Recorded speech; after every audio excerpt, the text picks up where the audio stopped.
And this is Hayley O'Hara. Isn't she cute? Thank you. This is the ventriloquist figure that never was. Sam Jupiter said, Danny O'Day is a good seller. Why don't we have a girlfriend for Danny O'Day? Let's make another character. So why don't you work on that, which I did. And I came up with a character called Hayley O'Hara, and she would look kind of like a sister of Danny, really. Yeah.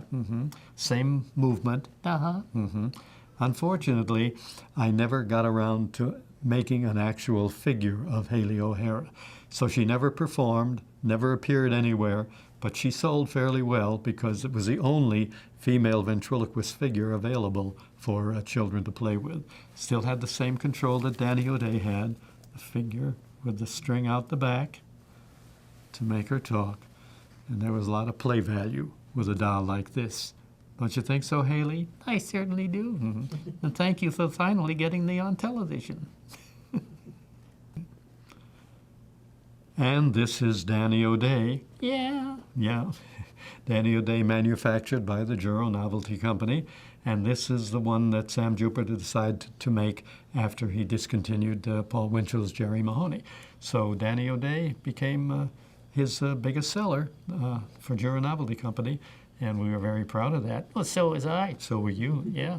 Because he had the mouth movement that the children could play with, whether they wanted to be ventriloquists or not. They had a doll That could almost talk. almost. Of course, later on, they put gimmicks inside, and the dolls really could talk. But at this point, they didn't. Yeah. So they had a lot of playtime out of a doll like this. Danny O'Day. Yeah. Boy ventriloquist figure. That's what he, let me take the hat off here because you want to show off your hair. Yes, you have a nice head of hair. Yeah, thank you. When you lose yours, we can paint yours on too. Yeah, we can. Yeah. And this, of course, is Farfel. Farfel was manufactured by the Juro Novelty Company, and they decided, Sam Jupiter did, that they didn't want to make a full-size doll out of Farfel. He didn't think that was appropriate, so we made the hand puppet.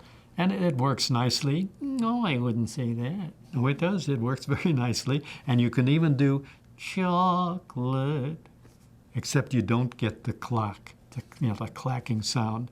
And I don't know what you can do about it. Well, you do this. Chocolate. Make your own click. I guess you could do that, all right.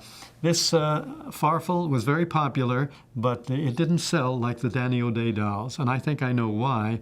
More children wanted a ventriloquist figure that they could pull a string and make the mouth move than a hand puppet. Hand puppets were everywhere. Everybody had a hand puppet, but not too many people had ventriloquist figures. But Farfel sold well enough that he can be proud. He looks good, looks just like him. Well, of course. Yeah. On quality.